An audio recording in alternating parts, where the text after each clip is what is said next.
Welcome to రాజనీతి. గత వారం రోజులుగా జరిగిన పరిణామాల తర్వాత ఆంధ్రజ్యోతి రాధాకృష్ణ గారి వీకెండ్ కామెంట్ కోసం చాలామంది చాలా ఆతృతగా ఎదురు చూశారు. వైఎస్ఆర్ కాంగ్రెస్ పార్టీ శ్రేణులకి వెన్నెముక లేదు, అంతకంటే ముందు బుర్ర లేదు, జగన్మోహన్ రెడ్డి ఏది చెప్తే అదే నిజమని ప్రచారం చేస్తారంటూ రాధాకృష్ణ గారు పోయిన వారం వీకెండ్ కామెంట్లో ఒక ఉపమానం వాడారు. దానికి మా ఇళ్లలో మహిళలను అవమానించారంటూ వైఎస్ఆర్ కాంగ్రెస్ పార్టీ నాయకులు 2 రాష్ట్రాల్లో ఆంధ్రజ్యోతి కార్యాలయాల ముందు ధర్నాలు చేశారు. అంతటితో ఆగకుండా కొన్ని చోట్ల కార్యాలయాల్లోకి దూసుకెళ్లే ప్రయత్నం చేశారు. రాధాకృష్ణ మీద నోరు పారేసుకున్నారు, నోటుకు వచ్చినట్టు తిట్టారు. ఆ తర్వాత రోజు జగన్మోహన్ రెడ్డి గారు తన పార్టీ కార్యకర్తల సమావేశంలో మాట్లాడుతూ, ఇంకో 2.5 ఏళ్ళు ఓపిక పట్టండి, నేను అధికారంలోకి వస్తాను. అధికారంలోకి వచ్చిన వెంటనే రాధాకృష్ణ రాష్ట్రంలో అన్ని పోలీస్ స్టేషన్లకు తిప్పి పోలీసులతో కొట్టిస్తానని చెప్పాడు. ఆయన కొట్టించడం అనే బుద్ధిని మాత్రం మార్చుకోలేకపోతున్నాడు. జనం చెప్పుతో కొట్టినట్టు తీర్పిచ్చినా కానీ ఆయన ప్రత్యర్థులను కొట్టిస్తాననే చెప్తున్నాడు. అలాగే చంద్రబాబు నాయుడుకి కూడా సినిమాలు చూపిస్తాను, చుక్కలు చూపిస్తానని చెప్తున్నాడు. ఇప్పుడే చూపిస్తానంట, పాదయాత్ర మొదలుపెట్టిన వెంటనే చుక్కలు కనపడతాయి చంద్రబాబు అని చెప్తున్నాడు. ఇక వైఎస్ఆర్ కాంగ్రెస్ పార్టీ నాయకులు అయితే కొంతమంది ఆంధ్రజ్యోతి పేపర్ని, ఏబిఎన్ ఛానల్ని మూసేస్తామని కూడా సవాళ్లు చేశారు. వీటన్నిటికీ సమాధానం ఏబిఎన్లో ఈ శనివారం వచ్చే వీకెండ్ కామెంట్ ద్వారా, ఆదివారం ఆంధ్రజ్యోతి పేపర్లో కొత్త పలుకు ద్వారా రాధాకృష్ణ గారు వీటన్నిటికీ సమాధానం చెప్తారని అందరూ ఆసక్తిగా ఎదురు చూశారు. వారం రోజుల పాటు అందరూ ఆశించినట్టుగానే ఎవరిని నిరాశపరచకుండా ఆర్కే జగన్మోహన్ రెడ్డి సవాల్కు ప్రతి సవాల్ విసిరారు. అసలు జగన్మోహన్ రెడ్డి అనే వ్యక్తి తేడా అని 15 ఏళ్ల నాడే రాజశేఖర రెడ్డి చనిపోయిన సమయంలో తాను గ్రహించినట్టు చెప్పారు. రాజశేఖర రెడ్డి మరణం తర్వాత జగన్మోహన్ రెడ్డిని పరామర్శించడానికి ఓ మిత్రుడి సూచన మేరకు ఆ మిత్రుడితో కలిసి వెళ్ళారంట. మేబీ కేవీపీ రామచంద్రరావు కానీ ఇంకెవరైనా అయి ఉండొచ్చామో. సో అలా మిత్రుడితో కలిసి వెళ్ళి జగన్మోహన్ రెడ్డిని పరామర్శిస్తే ఆయన ఆంధ్రజ్యోతి చదవను, నేను మీ ఆంధ్రజ్యోతి చదవనని అసందర్భంగా అన్నా అంట జగన్మోహన్ రెడ్డి. అప్పటిదాకా సానుభూతి సంభాషణ జరుగుతూ ఉంది, రాజశేఖర రెడ్డి గారు చనిపోయారు కాబట్టి. అకస్మాత్తుగా అసందర్భంగా సందర్భం లేకుండా ఈ మాట అనేసా అంట. అతని మానసిక స్థితి తేడాగా ఉందని చెప్పి అనుకున్నా అని వీకెండ్ కామెంట్లో చెప్పారు.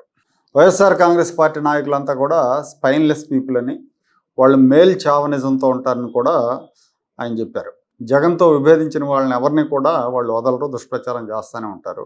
జగన్తో విభేదించినందుకు జగన్మోహన్ రెడ్డి తల్లి విజయలక్ష్మి, చెల్లి షర్మిల మీద తప్పుడు ప్రచారాలు చేశారు. వాళ్ళ శీలాలను శంకించే వరకు వెళ్ళారు. చంద్రబాబు సతీమణి భువనేశ్వరం మీద కూడా దుష్ప్రచారం చేశారని ఆయన పేర్కొన్నారు. షర్మిల జగన్తో విభేదించినందుకు ఆమె అసలు రాజశేఖర రెడ్డికి పుట్టలేదని ఆ పార్టీ సోషల్ మీడియాలో పోస్టులు పెట్టారు. అంటే జగన్మోహన్ రెడ్డి తల్లి విజయలక్ష్మి శీలాన్ని శంకించినట్టే ఆ మాట అంటే. కానీ జగన్మోహన్ రెడ్డి కానీ భారతి రెడ్డి కానీ వాళ్ళని అదుపు చేయలేదు, వాళ్ళ మీద చర్యలు తీసుకోలేదు. ఎందుకు ఇలాంటి పోస్టులు పెడుతున్నారని వాళ్ళ మీద చర్యలు తీసుకోలేదు. అంటే తనకు దూరం అయ్యారు కాబట్టి వాళ్ళ మీద ఎలాంటి దుష్ప్రచారమైనా చేయిస్తాడని అర్థం అవుతా ఉంది. షర్మిల క్యారెక్టర్ మీద కూడా బురద జల్లారు. తమ నాయకుడితో విభేదిస్తే వాళ్ళ మీద వీళ్ళు ఎంతకు దిగజారైనా కానీ దారుణమైన విమర్శలు చేయటం వీళ్ళ నైజం, వైసీపీ కార్యకర్తల నైజం, వైసీపీ నాయకుల నైజం. వీళ్ళంతా ఒక రకమైన మానసిక రోగులు. రాధాకృష్ణ వీళ్ళకు ఒక మంచి పేరు కూడా పెట్టారు. తాలిబన్లను తలపించేలాగా మావిగన్లు అని పేరు పెట్టారు. అలాగే ఆయన ఇంకో పెద్ద సంచలనం ఏంటంటే, తన దగ్గర ఒక ఆటమాం లాంటి వార్త ఉంది. వైఎస్ రాజశేఖర రెడ్డి జీవించి ఉన్నప్పుడు 25 ఏళ్ల క్రితం, అంటే 25 ఏళ్ల క్రితం అంటే అప్పటికి వైఎస్ సీఎం కూడా అయి ఉండడు, సీఎం కావడానికి ముందే అనుకోవాలి. ఆ కుటుంబంలో చోటు చేసుకున్న ఒక దిగ్భ్రాంతికరమైన సంఘటన గురించి సమయం వచ్చినప్పుడు బయట పెట్టాల్సి వస్తుందేమో తెలియదు అని పేర్కొన్నారు.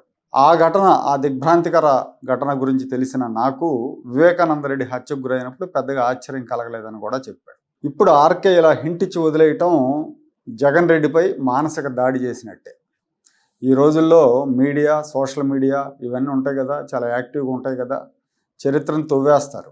ఏం జరిగింది 25 ఏళ్ల నాడని తీస్తారనమాట. అవసరమైతే కడప కూడా వెళ్ళి వస్తారు, పులివెందుల దాకా వెళ్ళి తీస్తారు బయటికి. ఆ ఘటనని, ఏం ఘటన జరిగింది, దాన్ని జగన్తో లింకులు పెట్టి ఊహాగానాలు ప్రారంభిస్తారు. ఆర్కే కనుక ఆ విషయం బయట పెడితే జగన్మోహన్ రెడ్డి పరిస్థితి మరింత దారుణంగా ఉంటుంది. పైగా ఏదైనా జరిగితే అది జగన్ చేసే ఉంటాడని జనం నమ్ముతారు కూడా. గత అనుభవాల దృష్ట్యా జనం ఎక్కువ మంది నమ్ముతారు. ఇప్పటికే దీని మీద బయట రకరకాలుగా ఊహాగానాలు చేస్తూ ఉన్నారు. వైఎస్ రాజశేఖర రెడ్డిని అన్నం తినే పళ్ళెంతో కొట్టాడని, లేదు కాదు ఇంకేదో చేసుంటాడని ఇట్లా రకరకాలుగా ఊహిస్తూ సోషల్ మీడియాలో పోస్టులు పెడుతున్నారు. జగన్మోహన్ రెడ్డి తనను మీడియా వ్యక్తిగా కాకుండా రాజకీయ ప్రత్యర్థిగా చూస్తున్నాడని రాధాకృష్ణ పేర్కొన్నారు. అలాగే ప్రభుత్వాలతో తలపడటం నాకు కొత్త కాదు. వైఎస్ రాజశేఖర రెడ్డి దగ్గర నుంచి మొదలైన పోరాటం కేసీఆర్, జగన్మోహన్ రెడ్డి దాకా కొనసాగుతూ ఉంది. జగన్ రెడ్డి దోపిడీని తాను ఎండగడుతున్నందుకే తన మీదకి ఎగబడుతున్నాడు. గతంలో జగన్మోహన్ రెడ్డి తన దోపిడీలో కొంత ఆఫర్ నాకు ఇచ్చాడు, కానీ నేను తిరస్కరించానని చెప్పారు. బహుశా దోపిడీలో వాటా ఇచ్చి ఆంధ్రజ్యోతి నోరు మూయిద్దాం అనుకుని ఉంటాడు జగన్మోహన్ రెడ్డి. అయితే ఆర్కే ఆఫర్కు లొంగకపోవడంతో మరింతగా శత్రుత్వం పెంచుకుని ఉంటాడు. మొత్తం మీద ఈ వారం వీకెండ్ కామెంట్లో జగన్ సవాల్ని స్వీకరిస్తున్నానని, వెనక్కి తగ్గేదే లేదని ఆర్కే చెప్పారు. జగన్మోహన్ రెడ్డికి ఆల్ ది బెస్ట్ కూడా చెప్పారు. 25 ఏళ్ల నాటి దిగ్భ్రాంతికర ఘటనని ఆయన చేసిన కామెంట్ ఇప్పటికే ఒక మిస్సైల్ లాగా దూసుకుపోయి జగన్ శిబిరంలో కలకలం సృష్టిస్తూ ఉంటే ప్రత్యర్థి శిబిరం ఊహాగానాలతో రెచ్చిపోతూ ఉంది.